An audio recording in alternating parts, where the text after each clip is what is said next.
Gracias. Buenos días a todos. Muchas gracias, Tomás, también por tus palabras. Yo tengo el honor de platicarles un poquito sobre los aspectos legales que conlleve esta situación que estamos viviendo, no nada más en México, sino en todo el mundo. Obviamente yo me voy a enfocar en los temas de México. Tal vez unas breves palabras hacia mi persona. Mi nombre es Rupert Schwittler, soy abogado austríaco y mexicano. Ya llevo más de 20 años aquí en México. Soy socio del despacho Fumbobes de Sierra y encargado de nuestro German Desk, que aquí hay que aclarar en este foro que German Desk para nosotros se refiere a todas las empresas, personas que vienen de países habla alemán, no nada más Alemania, obviamente. Mi especialidad es Corporate and M&A, corporativo, contratos, etcétera.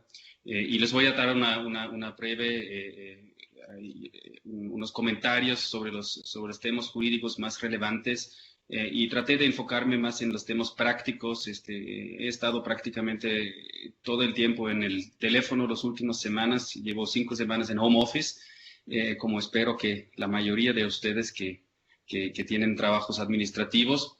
Les voy a platicar un poquito de nuestra experiencia que hemos tenido con varios de nuestros clientes, de nuestras empresas, lo que hemos visto nosotros, ¿no? Para empezar, quería darles una breve repasada de la situación actual, cuál es el fundamento legal que tenemos. Tenemos los acuerdos publicados por la Secretaría de Salud. Prácticamente son 3 los más importantes que regulan la suspensión de las actividades. El primer acuerdo fue del 24 de marzo, en donde se ordenó suspender temporalmente, en ese momento hasta el 19 de abril, las actividades y en ese momento se limitó a aquellas actividades que involucren la concentración física, tránsito o desplazamiento de personas. ¿Por qué lo redactaron así? Para excluir el home office en ese momento. Hubo una parte que nos permitió a muchas empresas seguir operando, en donde decía que en el sector privado se permite que continúen laborando las empresas que resulten necesarios para hacer frente a la contingencia, y se mencionaron algunas de manera enunciativa. En ese momento muchas empresas dijeron, bueno, es necesario, yo creo que sí soy necesario, mi actividad es necesario, voy a seguir trabajando. Aparte, había otros puntos importantes en este acuerdo, que fue, por ejemplo, el tema de los grupos vulnerables. Se invitó a evitar la asistencia a centros de trabajo, personas a partir de cierta edad, enfermos, etcétera, ¿no? Eso fue el 24 de marzo. Luego llegó el 31 de marzo, y ahí igual un tip práctico. El gobierno federal le gusta publicar estos acuerdos que se refieren al COVID, que son importantes, en las ediciones vespertinas. Hay 2 ediciones del diario oficial cada día, una matutina y una vespertina. Entonces, la vespertina normalmente mucha gente no lo leen. Hay que estar muy atento también en la tarde al diario oficial que sale, porque normalmente todos estos acuerdos han sido publicados en la edición vespertina. Bueno, el 31 de marzo salió el acuerdo que probablemente todo el mundo conoce muy bien, que es el de la suspensión inmediata de actividades no esenciales, en ese momento hasta el 30 de abril, y contiene una lista de actividades esenciales. No voy a explicar esto ahorita porque vamos a pasar a otra folia donde nos dedicamos a las actividades esenciales. El 21 de abril, hace alguna semana, exacta una semana, se extendió el plazo al 30 de mayo, un mes más, y ahí en este acuerdo se dejó abierto la puerta de reducir estas medidas, esta suspensión a partir del 18 de mayo, en aquellos municipios que tienen baja o nula transmisión. También se publicaron algunos puntos adicionales como lineamientos para una mención de que la Secretaría de Salud va a establecer los lineamientos para reducir la movilidad y les pide o les instruye a los gobiernos estatales de implementar y garantizar el cumplimiento de medidas.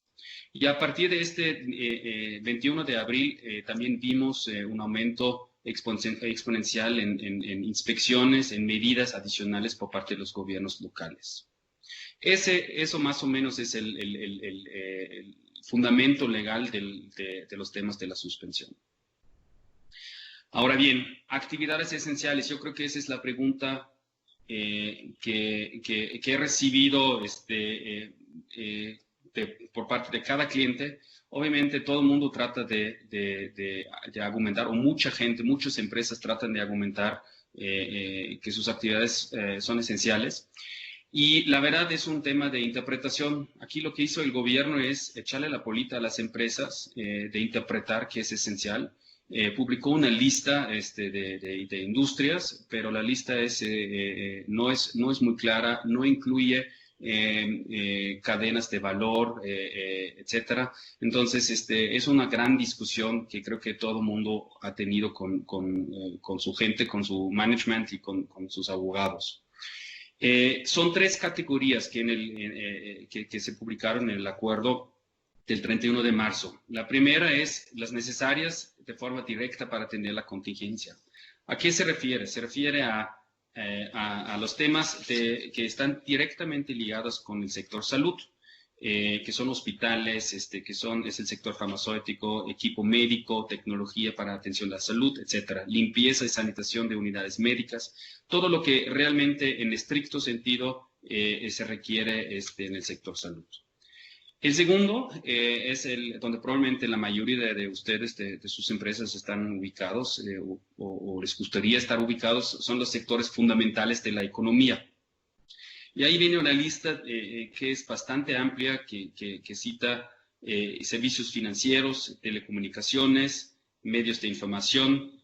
Me voy a concentrar en los importantes, que son industria de alimentos y bebidas no alcohólicas. Aquí, por ejemplo, llama atención el tema de no alcohólicos y sí hubo una gran discusión también en los medios respecto a la cerveza, por ejemplo. Tenemos supermercados, tiendas de autoservicio, la producción agrícola, servicios de transporte y carga, que ese es un argumento que muchas empresas del sector automotriz trataron de utilizar para argumentar que son esenciales.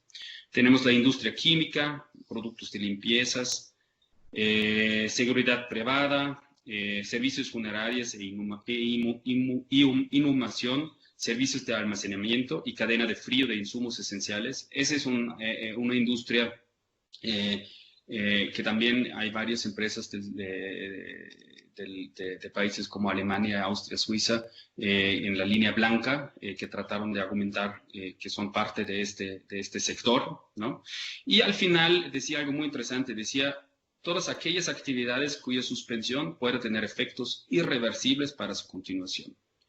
Y ahí creo que eso, como abogado y la mayoría de mis colegas van a coincidir, eso fue la puerta que todo el mundo utilizó, porque ahí dijimos, pues mis actividades, una suspensión de mis actividades pueda tener efectos irreversibles, pues sí, me voy a perder contratos, no sé si voy a poner en peligro la existencia de la empresa, etcétera, etcétera, ¿no?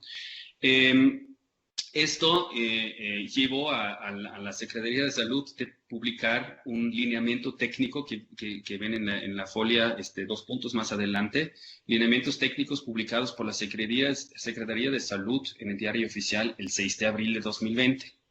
Y ahí ellos dijeron, no. Para mí, actividades cuya suspensión pueda tener efectos irreversibles para su continuación únicamente son las empresas de producción de acero, cemento y vidrio y servicios de tecnología de la información. Y argumentaron en los medios de que los hornos, y tienen obviamente un punto, los hornos en estos sectores tardan varios días o semanas en enfriarse y prácticamente se tienen que rehacer para reanudar las operaciones. Entonces, nos eliminaron el mejor argumento que tuvimos en esta lista de actividades esenciales.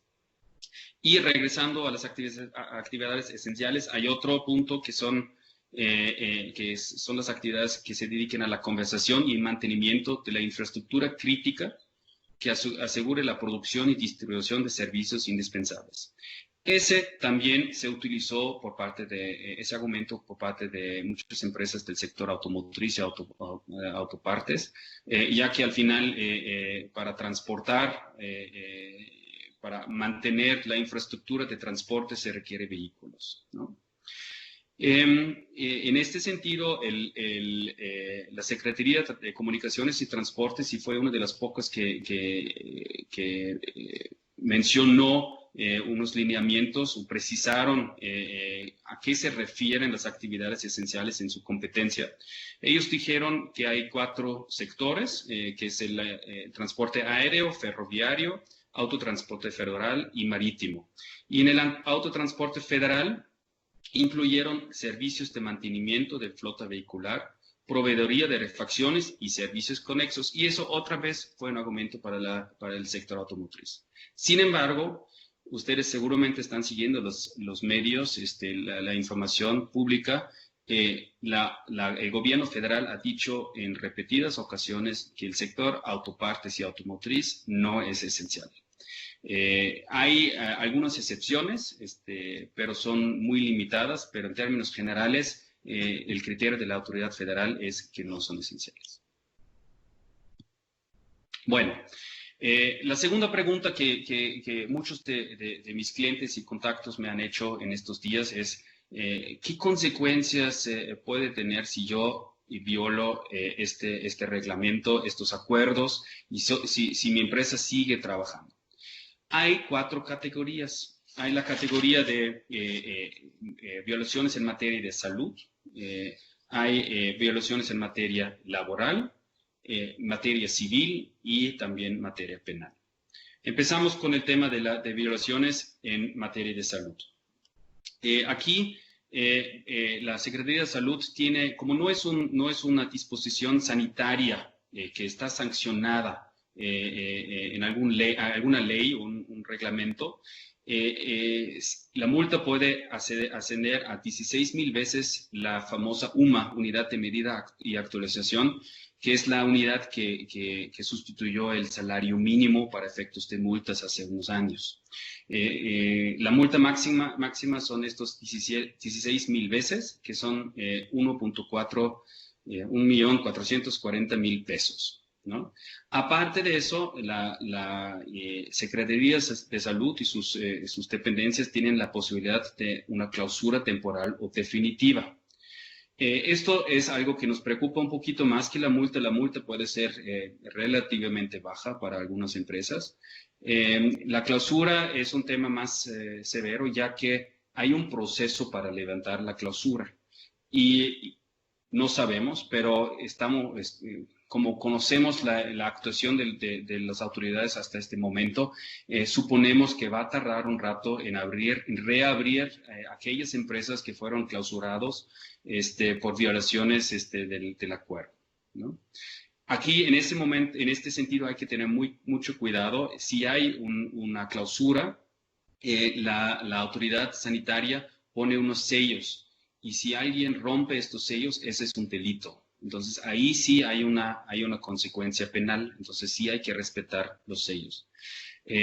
Otro punto importante a mencionar en relación con las violaciones en materia de salud es el tema de que cualquier persona que se oponga o que interfiera en una visita de verificación que no apoya, puede ser arrestado administrativamente hasta por 36 horas. No conocemos ningún caso donde hubiera pasado eso, pero es importante mencionarlo. En relación con las violaciones a las disposiciones laborales, ahí las multas son menores, pero si uno pone mucha atención, sí podrían ser mucho mayores, porque son por cada obligación incumplida y por cada trabajador afectado. Entonces, empresas con 1,000 empleados pueden multiplicar estos multas a sumas muy relevantes. Las multas son de 50 a 5,000 veces la UMA, esta unidad, que es decir, de 4.344 pesos a 434.400 pesos. Y como dije, por cada obligación incumplida, que probablemente en este caso sería una, pero por cada trabajador afectado. Entonces, son montos muy relevantes. Otras consecuencias, como mencioné, podría haber posibles violaciones a las disposiciones penales. Nosotros en el despacho no tenemos especialistas en materia penal, pero trabajamos con varios penalistas externos y nos hemos asesorado y creo que en resumen podemos concluir que no hay una responsabilidad penal por la simple violación del acuerdo de la suspensión. ¿Okay? Es un tema muy importante porque sabemos que en los medios el gobierno federal se ha dedicado a mencionar que hay una responsabilidad penal y que van a dar vista al Ministerio Público y que cuidado con la responsabilidad personal de los administradores, etcétera. Pero lo hemos reconfirmado con las autoridades, con las personas que hemos platicado dentro del, por ejemplo, la Secretaría de Trabajo. Y es más un tema de presionar a los empresarios, al management, de hacerles caso en caso de una inspección. Donde sí pudiera haber una responsabilidad penal es en el momento que mencioné anteriormente, el tema de si alguien rompe los sellos en una clausura. Obviamente, en caso de que haya un fallecimiento dentro de la empresa durante las actividades, que la empresa ya sabía que está enferma y enfermo la persona y obliga a la persona a seguir trabajando, etcétera, ahí pudiera haber una responsabilidad penal, pero son casos muy aislados y extremos que creo que en general no va a ser un tema aplicable a las empresas que ustedes representan. Otra posible consecuencia que también es bastante remota es una demanda civil por daño moral. En el mismo supuesto, si un trabajador fallece dentro de la empresa por razones de COVID y porque ustedes no cerraron la empresa y puede comprobar, porque ese es igual en el tema penal, el tema más importante, comprobar que eso fue la causa de la muerte, pudiera haber una demanda civil por daño moral. No hemos visto de este tipo de demandas en México regularmente. Hay casos muy aislados y normalmente no son exitosos para los beneficiarios del fallecido. Y una consecuencia, yo sé que el capítulo se llama consecuencias jurídicas. Esa no es jurídica, pero lo quería mencionar porque es algo relativamente nuevo. Ayer empezó el gobierno, el presidente... Ayer fue la Secretaría de Trabajo en la mañanera, en la conferencia de prensa, de empezar a nombrar empresas que no han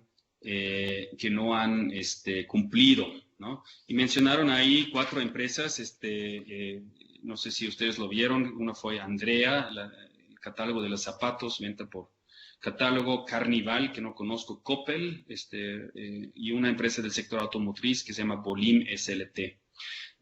Hubo mucha crítica porque son 4 empresas y seguramente había más y se está mencionando que únicamente se están refiriendo a empresas no amigos, etcétera, etcétera. Es un tema bastante sensible, pero aquellas empresas o empresarios entre ustedes que tienen marcas, especialmente que se dirigen al consumo, donde la marca es un activo muy valioso, tienen que tomar en consideración esta posible consecuencia no jurídica. Les quería platicar también cómo funciona una inspección por parte de la autoridad laboral, porque hasta la semana pasada, salvo una excepción, lo que hemos visto son inspecciones por parte de la autoridad laboral, normalmente por parte de la autoridad laboral federal, también en algunos estados por parte de la autoridad local. Y les queríamos platicar un poquito sobre cómo funciona este proceso. A ver un segundo, no sé si ustedes ven la presentación. Bueno, voy a continuar. Existen los 4 siguientes supuestos. La primera es, la empresa ya cerró, no hay nadie, entonces el inspector de la Secretaría del Trabajo toma nota y se retira, no pasa nada, ni levantan acta ni nada. El segundo supuesto, eso sí, el primer supuesto ha pasado porque varias empresas, muchos del sector automotriz han decidido cerrar las empresas ya desde hace 2-3 semanas, en virtud de que sus clientes, muchos de los OEMs están en paro técnico, entonces han decidido que es más económico para ellos de tener sus instalaciones cerradas que tenerlos abiertos. Segundo supuesto es que la empresa demuestra que es esencial y por lo tanto se cierra la inspección. La verdad, en las varias inspecciones que yo he visto, nunca he visto este caso, que probablemente la razón es porque las autoridades no han visitado a las empresas que consideran esencial. O sea, ellos obviamente hacen una investigación antes y deciden quién es esencial y no, y únicamente mandan a sus inspectores a las empresas que consideran no esenciales. Pero les digo, no he visto eso. Lo que sí he visto es una empresa esencial que fue cerrada, que a todas luces es esencial y donde la autoridad después nos confirmó que es esencial. Ese es un caso muy particular, pero creo que no va a haber muchos de estos. El tercer supuesto es la empresa no logra convencer, y yo creo que ese es el caso más concurrido, que la empresa no logra acreditar que es esencial y está abierta, ¿no? Pero en este momento lo que hemos visto es, en la mayoría de los casos, el inspector invita a la empresa a cerrar en este momento. Y si la empresa cierra, ahí hay bastante flexibilidad en términos generales. Obviamente, únicamente les puedo platicar un resumen. Puede haber casos aislados donde eso no es aplicable, pero en términos generales, en la mayoría de los casos, el inspector invita a la empresa a cerrar y si cierra la empresa en ese momento, o inclusive al final del turno o al día después, no hay consecuencia, no hay, se cierra el acta. En algunos casos hemos visto que hasta en el acta se hace constatar que la empresa ya estaba cerrada. Y la cuarta situación, que es una situación donde hay que analizar muy bien las consecuencias jurídicas, es la siguiente. La empresa está operando, no puede comprobar que es esencial, el inspector invita a comprobar la esencialidad, pero la empresa dice, no me importa, yo sigo operando por X razón. Y en este caso es importante saber qué son los próximos pasos. Ahí los próximos pasos son los siguientes. Primero hay un procedimiento por parte de la autoridad laboral. Se levanta un expediente, se abre un expediente, se levanta el acta y dentro del acta que les van a entregar dice que tienen 5 días hábiles para presentar sus argumentos, sus manifestaciones. Sabemos que la mayoría de las autoridades laborales locales ya están cerradas. Y confirmamos el criterio con la autoridad, con la Secretaría de Trabajo Federal, que estos 5 días hábiles empiezan a correr a partir del momento de que se levante la suspensión general. Significa, en este momento sería en la primera semana de junio. Se tendrían que presentar los argumentos en los primeros 5 días de junio, aunque nosotros recomendamos hacerlo, prepararlos y tratar de presentarlos en algunos estados o a nivel federal se puede presentarlos ya de una vez, porque se va a seguir un proceso sancionador ante la autoridad laboral que muy probablemente va a terminar en una multa. Y ya les platiqué las multas, los montos. No sabemos todavía qué criterio va a tomar adoptar la autoridad en ese sentido, si van a haber multas mínimas. Usualmente, si no hay reincidencia, si la empresa tomó todas las medidas de sana distancia, etcétera, esperamos que las multas no son las máximas, pero la verdad no sabemos, no tenemos antecedente ahí todavía. Ese es el tema, el proceso laboral. Por otro lado, sigue el proceso ante la autoridad de salud. Los inspectores tienen la instrucción de mandar el expediente a la Secretaría Federal de Trabajo en México, en la Ciudad de México, y de ahí se turna tanto a la Secretaría de Salud como al Ministerio Público. Lo del Ministerio Público ya lo mencioné antes. Hay muchos trámites donde está previsto que se turna al Ministerio Público, o se da vista, se dice. No creemos que va a resultar mucho de ahí, pero tampoco se sabe en este momento. Lo que más nos preocupa es el tema de la Secretaría de Salud, porque ya hemos visto a partir de esta semana, ayer tuve un caso de una clausura por parte de COFEPRIS, ya están clausurando empresas que siguen operando. Obviamente, si la empresa tuvo una inspección laboral anteriormente, ¿no? Y no hizo caso, y ahorita va la autoridad, la Secretaría de Salud y clausura, tenemos un caso bastante difícil y sí hay que esperar multas. El caso, para platicarle algo práctico, el caso que yo vi el día de ayer fue una empresa que sí tuvo una visita por parte del inspector laboral, pero no dijo nada sobre esencial o no, únicamente revisó si la empresa está cumpliendo con las medidas de distancia. Y ayer vino COFEPRIS para clausurar. Y lo interesante de este caso es que sí hay una carta por parte de la Secretaría de Trabajo local del Estado, en ese Estado, que hace constar que la empresa tiene una actividad esencial. Entonces estamos ahí ante una situación muy sui generis. Y se los quiero platicar porque la verdad lo que hemos visto es cada caso es diferente. En cada caso hay que revisar las actividades, hay que ver la situación, el estado en donde está, etcétera, etcétera. O sea, cada caso puede ser diferente y la autoridad misma no está actuando en una línea. Cada autoridad, cada entidad local tiene una interpretación un poquito diferente y hay casos como este que les platiqué donde se contradicen. Bueno, esos son los 4 supuestos de una inspección laboral. Como les mencioné, ya inició Salud inspecciones.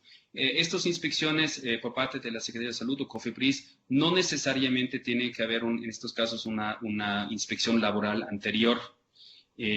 Normalmente estamos esperando que sí, pero pudiera haber el caso de que la autoridad de salud, especialmente en las áreas donde hay focos de infección, que decida hacer una inspección e igual ordenar la clausura inmediatamente. Bueno, ese es el tema de las consecuencias jurídicas. Les quiero platicar un poquito sobre los tips prácticos. ¿Qué hacer? ¿No? ¿Qué deberían de hacer las empresas, los empresarios, el management ahorita ante esta situación desde el punto de vista legal? Y yo creo que lo primero, lo que hay que hacer es una evaluación. Ya ustedes conocen las consecuencias jurídicas. Hay que evaluar consecuencias jurídicas versus los riesgos económicos que significa un cierre o si la empresa cierra completamente sus operaciones y no puede cumplir con sus obligaciones contractuales. Ese es el primer tema que hay que hacer. Hay que hacer un risk assessment. ¿Cómo me puedo proteger contra una posible inspección? Como ya mencioné, lo más probable, si no han sido objeto de una inspección, lo más probable es que sea de la autoridad laboral, aunque hemos visto ya inspecciones directas por parte de salud. Hay que preparar un expediente que comúnmente se llama el expediente de protección, ¿no? ¿Qué tiene que contener? Tiene que contener el acta constitutivo. La razón por qué quieren ver el acta constitutiva es porque ahí viene el objeto social y quieren ver qué objeto social tiene la empresa. Permisos generales como el aviso de funcionamiento y operación. Recomendamos tener el RFC con las actividades desglosadas. Normalmente, como es la inspección laboral, la inscripción ante el IMSS del personal, contratos y órdenes de compra. Y ahí es muy importante, lo que hemos confirmado con los inspectores con los que hemos hablado son muy detallistas. Quieren ver literalmente el contrato donde dice que la empresa está surtiendo ese producto al cliente B, ¿no? Y el cliente B es una empresa esencial, especialmente en las empresas que no caen directamente en la esencialidad, sino que son proveedores, que es la mayoría o muchos de las empresas, que son proveedores y el cliente, como se considera esencial, pide a nosotros de seguir operando, ¿no? Entonces hay que tener muy detallado los contratos, órdenes de compra, facturas comerciales. Ahí un tip también es, hay que explicar al inspector a qué producto se refiere. Puede haber empresas que se llaman, para dar un ejemplo, Grupo FEMSA. FEMSA todo el mundo lo conoce, pero pudiera haber el caso de que el inspector no sabe que ese es Coca-Cola, que el producto que hacen es Coca-Cola, ¿no? Entonces, eso es nada más un ejemplo. O sea, hay que llevar el inspector a la mano. Hay que pensar que estos inspectores normalmente se dedican a revisar medidas de seguridad y de higiene en las empresas. No tienen la capacitación para decidir sobre si una empresa es esencial o una actividad es esencial o no. Entonces hay que llevarlos de la mano y hay que explicar con punto y coma. Luego, documentos logísticos, envías, entregas, recepción. Obviamente lo que no quieren ver los inspectores son contratos que se firman ahorita, ¿no? Para documentar algo. Ese es algo que no lo van a aceptar, ¿no? También nos comentaron los inspectores que todo mundo ahorita está argumentando que tiene una actividad esencial y obviamente la contingencia que estamos viviendo les obliga y las órdenes que ellos tienen es no aceptar esto. Y finalmente, lo que debe de tener este expediente de protección son los planos internos de las medidas que seguramente todo el mundo ha tomado, ¿no? Que no hay reuniones, que hay sana distancia, que lavar las manos, etcétera, checar la temperatura en la entrada. Todo este protocolo que ustedes ya han implementado en sus empresas, eso también hay que comprobar a la autoridad. Otro factor que es importante en estas inspecciones es la reducción de la capacidad operativa. Si una empresa sigue operando al 100, difícilmente un inspector va a comprarles el argumento que son actividades esenciales. Normalmente, salvo que realmente están en una industria esencial, pero los proveedores siempre quieren ver que únicamente están produciendo refacciones, por ejemplo, que son para productos esenciales, etcétera, ¿no? ¿Qué más? ¿Qué otros tips? Como ya mencioné, el cumplimiento de las medidas generales y de sana distancia. Obviamente, yo creo que ahí la mayoría está cumpliendo. Tips generales. ¿Qué más puede hacer una empresa frente a esta crisis?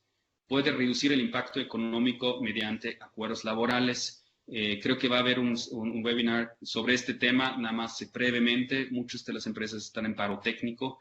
Y también muchas de las empresas están negociando con su personal administrativo reducción de jornadas, reducción de salarios. Sabemos que todo esto no está previsto por la ley y por lo tanto en estricto sentido ilegal y conlleva el riesgo que algún trabajador quiere su salario, te manda su salario completo, va a ganar. El otro riesgo es que una autoridad laboral imponga una multa por incumplimiento de las normas de la Ley Federal de Trabajo.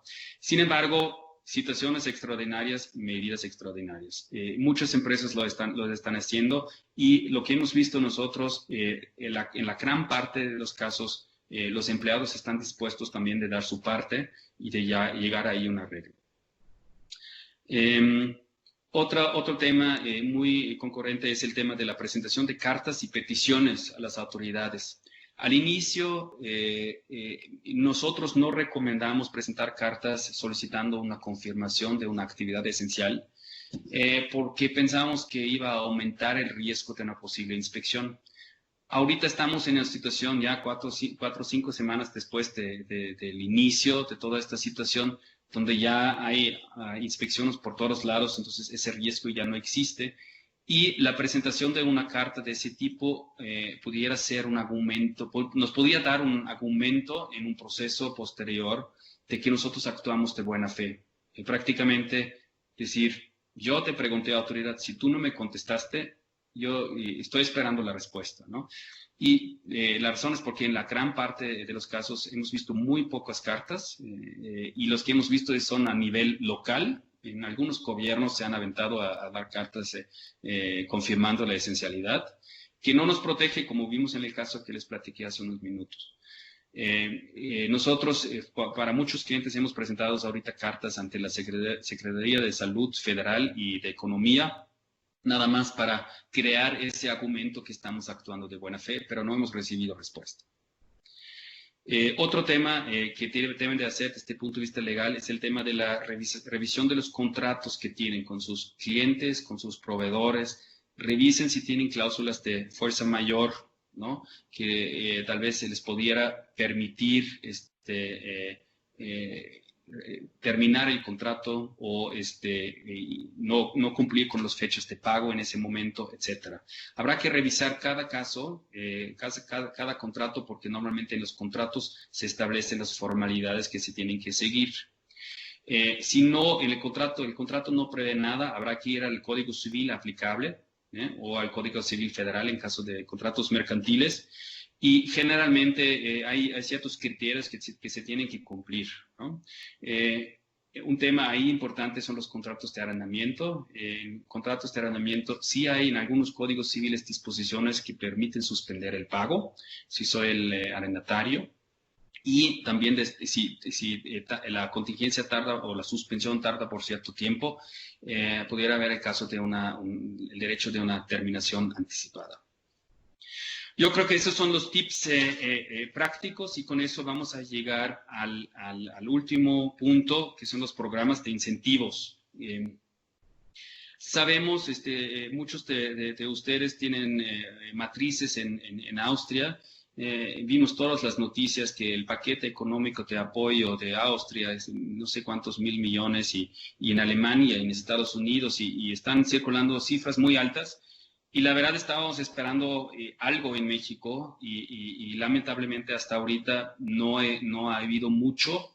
Se están armando algunas cosas que también están pasando ahorita por los medios. Les voy a dar rápido un resumen, ¿no? A nivel federal, el gobierno federal anunció el 5 de abril que los apoyos para la economía, y lo llamaron el Plan de Recuperación Económica, son microcréditos, y estos microcréditos para hasta 25,000 pesos son destinadas a empresarios que no tienen acceso a la banca formal, ¿no? Prácticamente la industria informal. Y la verdad, no creo que haya un caso aquí en este foro que pudiera cumplir con los requisitos, ¿no?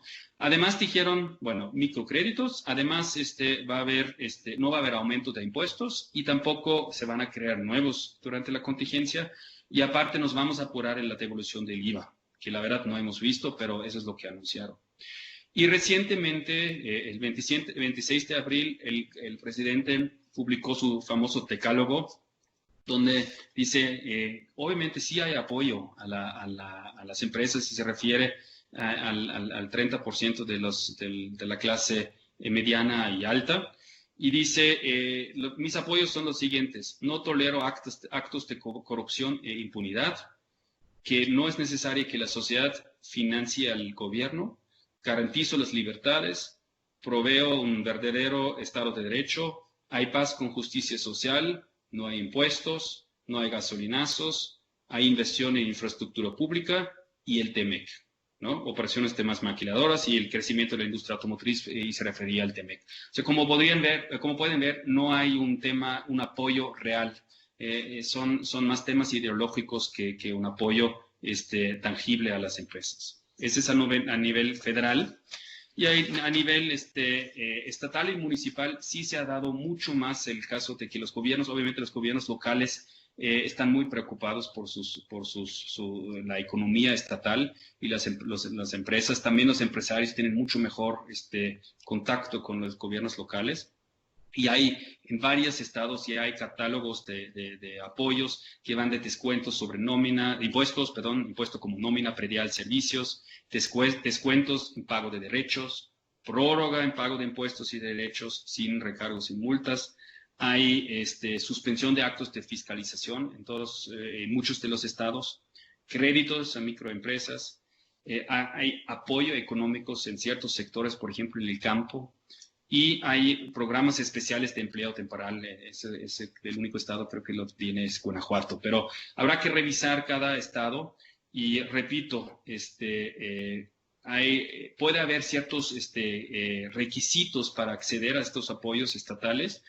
Por ejemplo, en un estado ahí pusieron que el contribuyente tiene que encontrarse al corriente en el cumplimiento de sus obligaciones fiscales y se tiene que obligar a tener a conservar el número de empleados. Eso podría ser un requisito, ¿no? Entonces hay que revisar, y como dije antes, cada caso es un poquito diferente y con mucho gusto les podemos apoyar en esto. Finalmente, no sé si ya la presentación creo que todavía no funciona. Quiero nada más, antes de abrir la sección de preguntas y respuestas, repetir que tenemos que revisar cada caso. Nosotros como despacho tenemos les quiero invitar a visitar nuestra página en www.fonbovesa.com, en donde tenemos un COVID-19 Resource Center, así se llama, y donde casi diario publicamos artículos, resúmenes de temas legales sobre todo lo que se refiere a esta contingencia.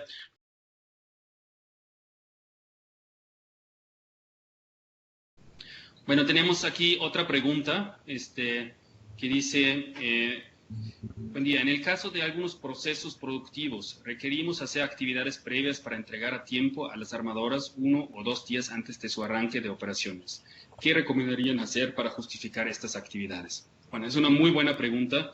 Primero, yo creo que entiendo que es un tema de del sector autopartes.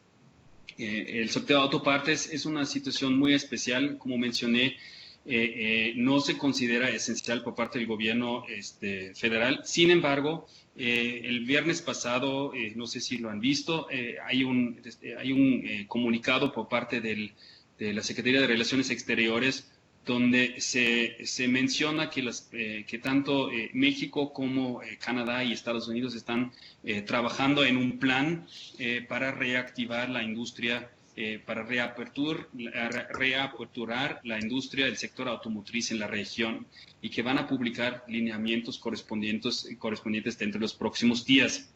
No se ha publicado nada hasta ahorita, pero estamos en espera de que se publique algo pronto. Lo que se refiere a actividades preparativos, sabemos de muchas empresas que están haciendo actividades de mantenimiento, reparación de máquina ahorita. Y obviamente si ustedes tienen una planta grande, o sea, hay que regresar creo que al concepto, ¿por qué el gobierno está ordenando la suspensión? Para evitar contagios, ¿no? Para que evitar que el personal se traslade a la empresa, a su lugar de trabajo, y que estén juntos en un espacio reducido. Si ustedes tienen su empresa cerrada y con algún personal en número reducido están haciendo actividades de mantenimiento que se puede argumentar que son esenciales para evitar un daño grave a la empresa, primero, el riesgo que están objeto de una inspección es bastante reducido porque obviamente la empresa está cerrada. De afuera se ve que está cerrada, no hay gente. Primero. Y segundo, las personas que están adentro, la verdad, probablemente están más seguros de muchos otros lados porque es un espacio grande y si respetan la distancia no hay un riesgo. Entonces, yo no veo mal, salvo que no involucra el movimiento de mucho personal. Obviamente, si es mucho personal, se podría argumentar que eso ya es parte de la actividad operativa normal, ¿no? Si son casos muy especiales, procesos muy limitados, no veo un problema. Gracias, Robert. Parece que un poco más arriba hay una pregunta también de Andreas Schwartz, del norte, del Greiner Systec. Escribió, acá en Nuevo León se recomienda a las empresas hacer convenios, los cuales sí se reciben en la Junta de Conciliación y Arbitraje. Además, se lanzó el mensaje que por lo menos por parte del Estado se respetará dichos convenios. ¿Qué riesgo están como quiera implícitos?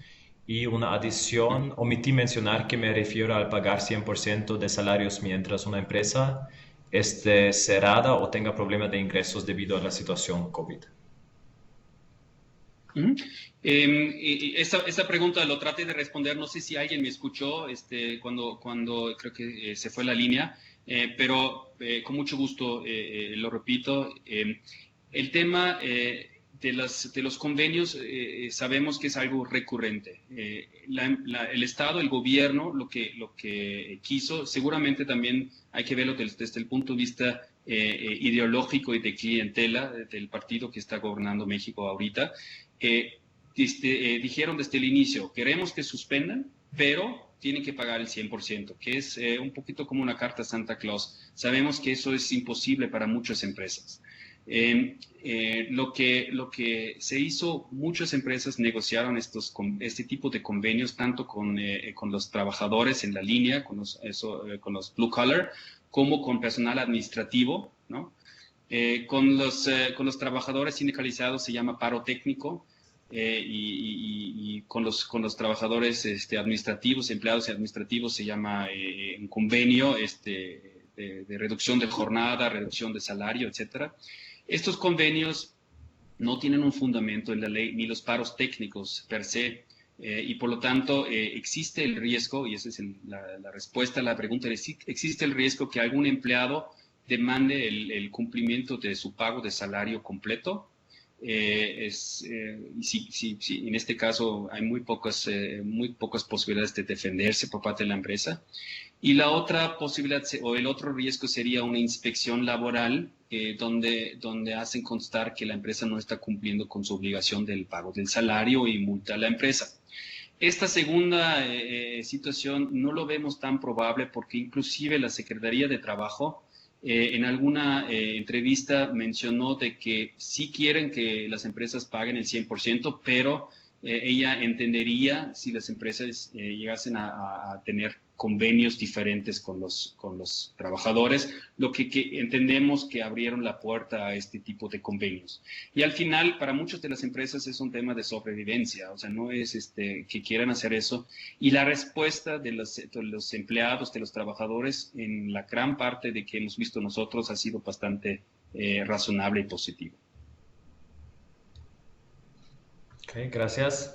Tenemos otra pregunta de Juan Estrada, de Mondi, México, y escribió que las emisiones del DOF están muy abiertos. Por ejemplo, hay empresas como la que nosotros representamos, que forman parte de la cadena de suministro de empresas de alimentos, que son esenciales. Contamos con cartas expedidas por estas empresas a favor de nosotros. Aún así, los inspectores son tajantes y mencionan que no somos esenciales aún, y cuando formemos parte de la cadena de suministro, en estos casos, ¿qué recomiendan? Esta es la pregunta de negocios esenciales, ¿no? Sí, es una muy buena pregunta. Yo mismo tengo clientes de ese sector que están en una situación muy similar. Yo creo que lo que ayudaría en ese caso es preparar este expediente lo más detallado posible. Si es no sé qué producto sea exactamente, pero me imagino una caja para transportar fruta, para decir algo, ¿no? Hay que explicarle con documentos en mano que esta caja va a la empresa X que lo utiliza para transportar las frutas, con fotos, con modelos, con producto en mano, si se puede. Y hay que obviamente reducir la producción únicamente a aquellos productos que realmente van al sector alimenticio.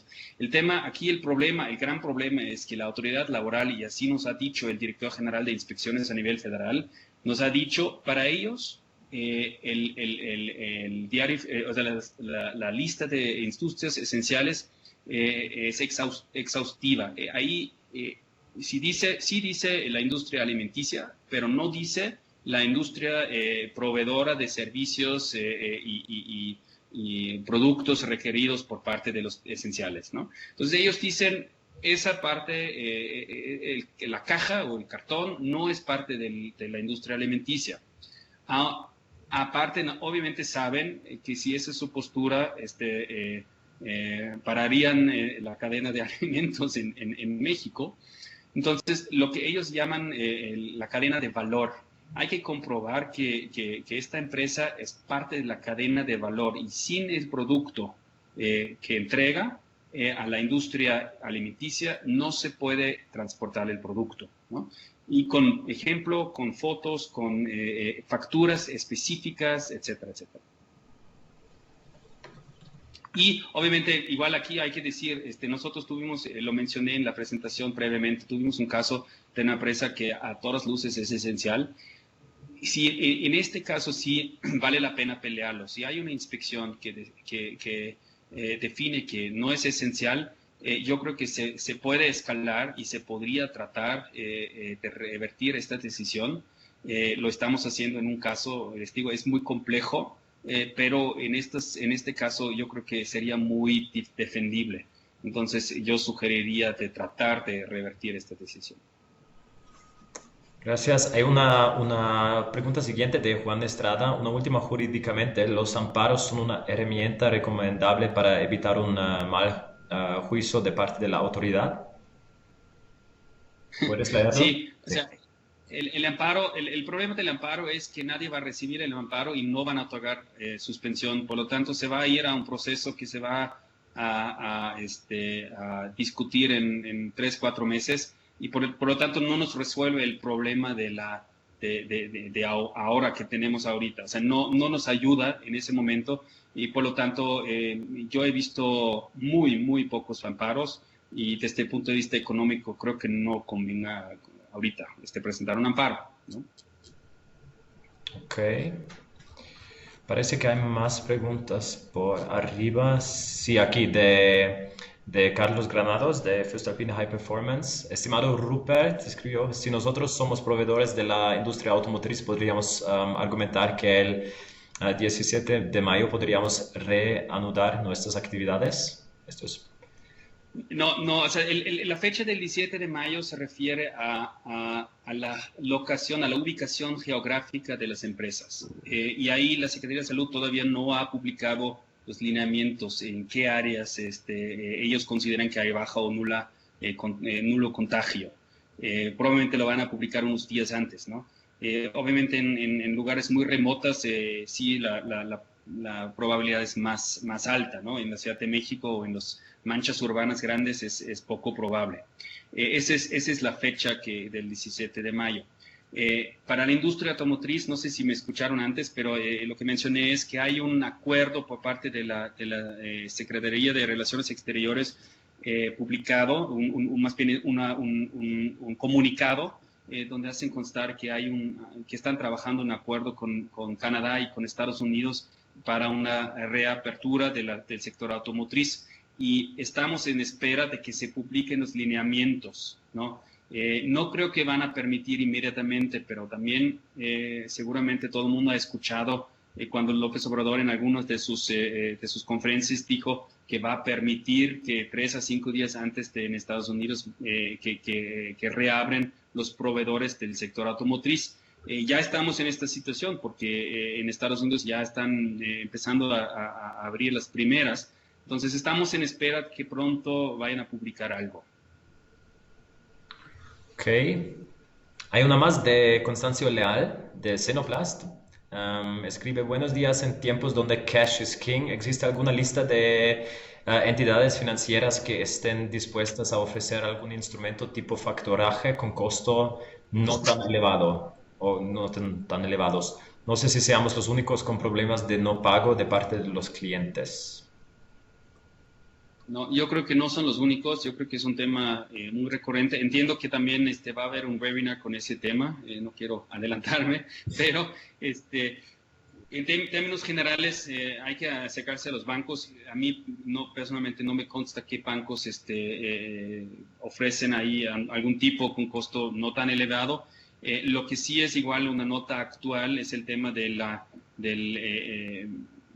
apoyo a los MIPYMES, a las micro, pequeñas y medianas empresas que negoció el Consejo Mexicano de Negocios con el brazo financiero del Banco Internacional de Desarrollo, con el BID Invest. Seguramente han escuchado en las noticias que eso es un tema meramente entre el Consejo y el Banco Internacional de Desarrollo. Pero el presidente en la conferencia del domingo dijo que no le gustaba eso porque no lo habían preguntado. Hoy en la mañana entiendo en la conferencia ya habló más positivamente de ese concepto. Ese programa está precisamente, se dedica, o el plan consiste en una compra de facturas de proveedores de las grandes compañías y para que tengan liquidez de forma inmediata. O sea, es un programa, un producto de factoraje con empresas ancla grandes, así lo definieron. Todavía no he visto detalles, pero eso podría ser algún vehículo útil para esa empresa. ¿Hay más preguntas por el momento? Última oportunidad. Ok. Al parecer no hay más preguntas urgentes por el momento, pero si tuviera más preguntas un poco más tarde, no se preocupen, vamos a reunir todas sus preguntas para contestarlas después del webinario, tal vez en forma escrita. Y sí, bueno, aquí tenemos una más de Jesús Barba. ¿Dónde recomendarían acudir para solicitar apoyos financieros? Depende del apoyo financiero. Les digo eso de este producto nuevo. No sé todavía cuáles son las reglas y cómo se va a manejar. Obviamente, el banco. Hay que revisar los paquetes de apoyo de cada estado, ¿no? Si esta empresa está en un estado donde hay apoyo, habrá que revisar las instancias locales. Repito, a nivel federal, salvo que sea una empresa, microempresa, no hay nada. No puedo contestar esa pregunta ahorita con esta información. Habrá que investigar. Seguramente los bancos tradicionales, muchos de los bancos han publicado ciertos procesos de apoyo, entonces habrá que revisar cada caso. Perfecto. Respecto a la última pregunta, ¿nos pueden compartir la presentación? Sí, claro, como mencioné antes, vamos a compartir el vídeo y el PowerPoint también en unos días. No se preocupen. Bueno, parece que no haya más preguntas, entonces, entonces les agradezco primero su participación y su contribución también. Gracias a ti, Rupert, también. Sé que no es fácil hablar de unos temas tan amplios en solo unos 30 minutos, pero creo que has hecho un trabajo fantástico. Y sí, sin perder más tiempo, les agradezco mucho su participación otra vez, y si el webinario ha sido de su agrado y desean continuar con este ejercicio informativo, los exhorto a que compartan sus inquietudes, comentarios o incluso propuestas de nuevos temas por correo electrónico para que podamos incluirlos en nuestros futuros eventos. Y finalmente me gustaría comentarles que el próximo episodio del webinario de esta serie Expert Talk tendrá lugar el jueves 7 de mayo a las 10. Y invitamos a Mauricio Furt, del despacho de abogados Movat, quien se especializa en ley laboral. Creo que es muy interesante para muchos de ustedes también. Él va a tocar temas tales como escenarios, derechos y beneficios disponibles según la Secretaría del Trabajo y Previsión Social, así como cuáles son las responsabilidades de patrones y trabajadores en este periodo. Bueno, si quieren registrarse o quieren registrar a un colega de su empresa, a favor de enviarnos un correo con sus datos. Nos daría mucho gusto darles la bienvenida la próxima vez también. Y sí, nada más, con esto quiero despedirme con mis mejores deseos para todos ustedes. Y cuídense mucho, mucho ánimo y nos vemos la próxima vez. Gracias.